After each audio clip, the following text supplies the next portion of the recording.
gudoomiye xigeenka saddexaad ee xisbiga wadani Cabdi Raygal Beegsi oo maanta waraysi gaara siiyay Royal TV ayaa xukuumadda ku cambaareeyay isku daygii talaabada maxaabiistu kaga baxsan rabeen xabsiga dhexe ee Hargeysa. Cabdi Raygal Beegsi waxa uu shaaca ka qaaday in muran iyo khilaaf laba garab u kala jabiyay hoggaanka xisbigaasi uu ka dhex jiro isagoona ka gaabsaday inuu carabka ku dhifto garabada uu sheegay in loolanku ka dhaxeeyo. waxaan aragnaa xukuumadda oo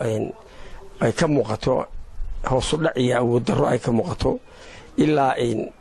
jeelkii dhexdiisii ay ka dhaceen falal argagixisa oo aan magaranaysaa hor u dhici jirin. sidaa daraaddeed waxaan noo aragnaa inay xukuumaddii hoos u dhacday maxaa heday arrinkeedu hoos u dhacsiiyey awood darro ay ku dhacday oo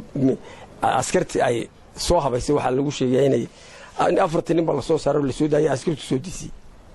marka waxa weeyaan waa kala qaybsanaan xukuumadda ka muuqato awood darro ah. watahay gudoomiye waxa la sheegay inuu jiro ismaandhaaf siyaasadeed oo xisbiga gudihiisa ka jira arinta bulxka kaayaga miya xisbiga wadani xoogaa waxaa jira niman mas'uulkii lagaga tegay xisbiga ayaa shabadaantii ciyaarka ka dhex ciyaaraya oo intaas ka dhex jirta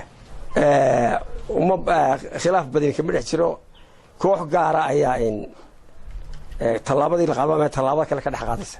wasla xisbiga mas'uuliyiinta kamid ah mas'uuliyiinta waa musharaxiinta waaweyn.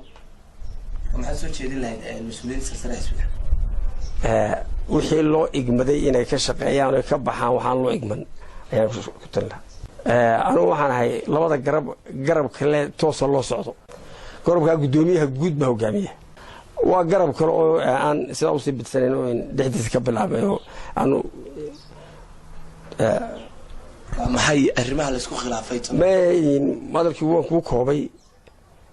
inta oo ku diisa dhawaan ay ahayd markii khilaaf la sheegay in la xaliyay ka dhex istaarmay gudoomiyaha xisbigaasi iyo ku-xigeenkiisa balse macadda muranka haatan la sheegay inuu hoggaanka sare laba dhinac u kala jebiyey iyo waxa uu daaran yahay sida mas-uulkan inoo xaqiijiyey howlaha habsami u socodka xisbiga ayaa la riiqaya kelitalisnimada shakhsiyaad gaara. gudoomiye ku-xigeenka xisbigaasi Axmed Mu'min Seed waanu isku dayna inaan wax ka weydiino khilaafkaasi ayaanay noo suurtagelin shirar iyo kulamo saraakiisha xisbigaasi ay ku jireen awgeed kuwaasoo loo macnayn karo inay waanwaan iyo afgarad dhexdooda ka raadinayaan. Maxamed Yuusuf Bakayle, Royal TV, Hargeysa.